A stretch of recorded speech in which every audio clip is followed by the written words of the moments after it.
Ngayong araw, tatalakayin natin ang isang napakalaking posibilidad, na si Loki ay buhay pa. Maaaring hindi pa siya tuluyang naglaho at sa halip ay lihim lamang na nagmamasid, naghihintay ng tamang pagkakataon upang tuklasin ang eksaktong kinaroroonan ng sniper ng sangkatauhan. Isang palaisipan kung paano niya naisakatuparan ang lahat ng ito, ngunit ngayon, susubukan nating isa-isahin at ibunyag ang mga posibleng hakbang at estratehiyang kanyang ginamit.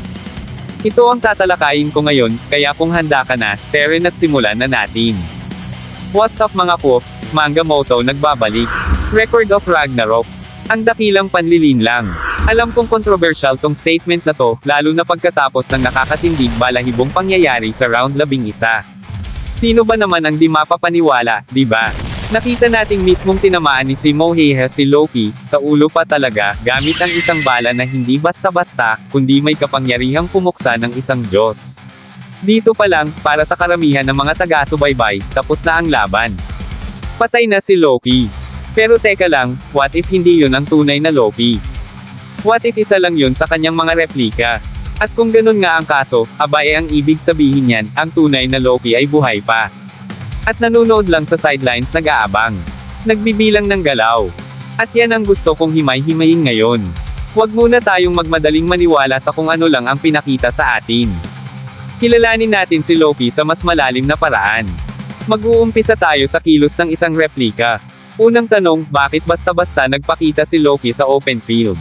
Alam niya kung sino ang kalaban niya. Si Simo Heiha. Hindi lang siya basta sniper. Siya ang pinakamahusay na marksman sa buong kasaysayan ng digmaan ng sangkatauhan, isang sniper na literal na nakakatapos ng buhay sa distansyang hindi man lang siya nakikita ng target niya.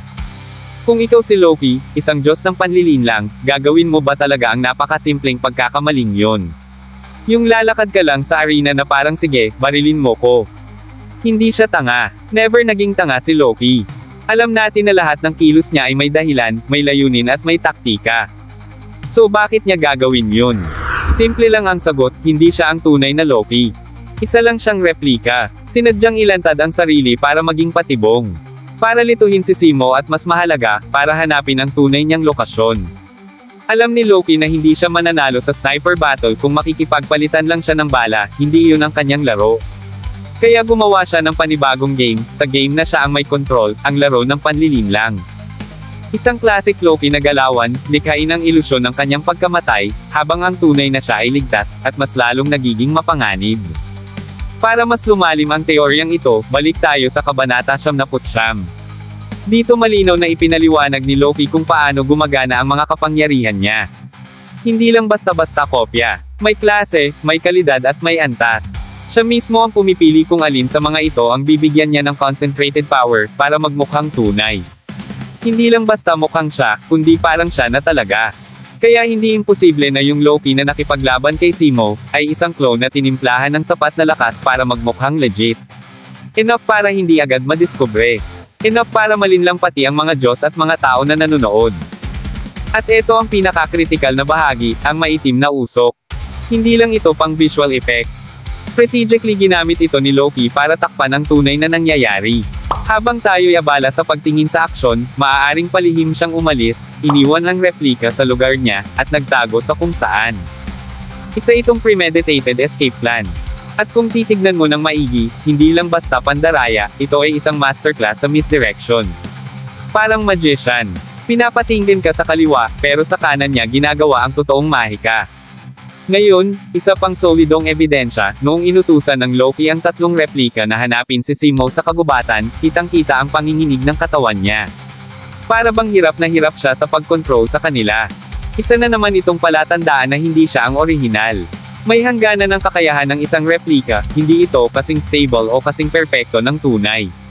Kaya nang mapansin niyang may posibilidad na mapansin ni Simo ang panginginig ng kanyang katawan kapag uutusan niya ang mga replikang Diyos, agad siyang gumamit ng kanyang huling alas, ang Anbaranaut Ring.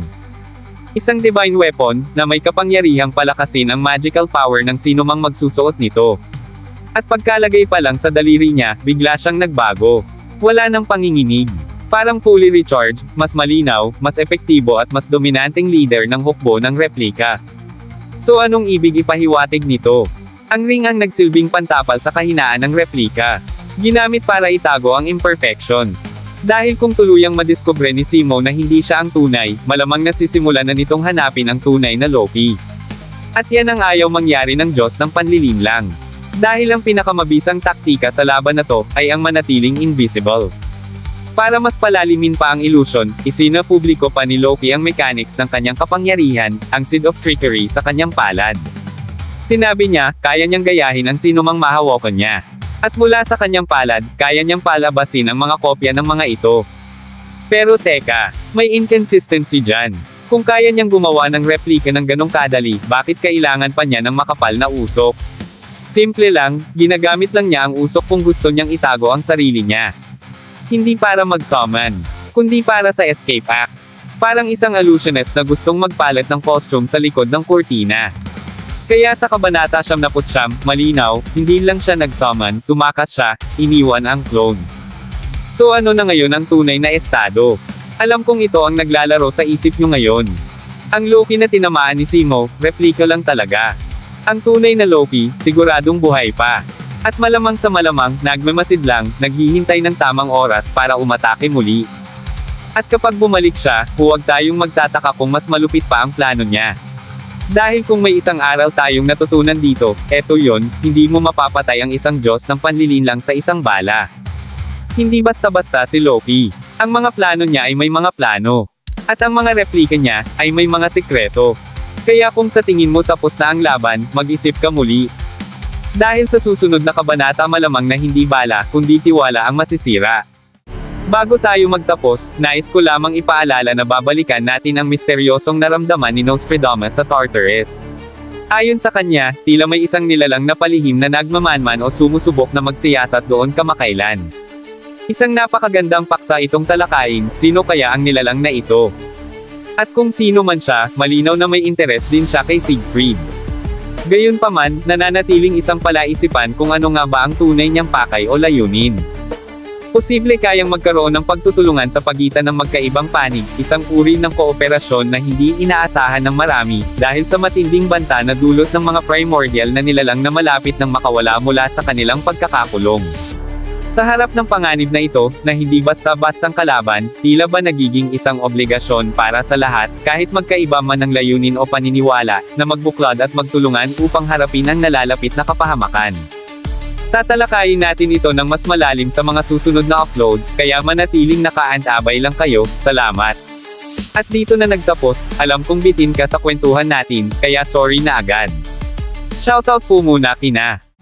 Sa bawat pahina, siya'y nandyan, puses ng kasaysayan, sa kanyang tangan, mga moto, ikaw ang gabay, sa laban ng Diyos at tao, tagumpay ay taglay, kanyang tinig, di maglalaho, kahit matapos ang lahat ng mga kwento.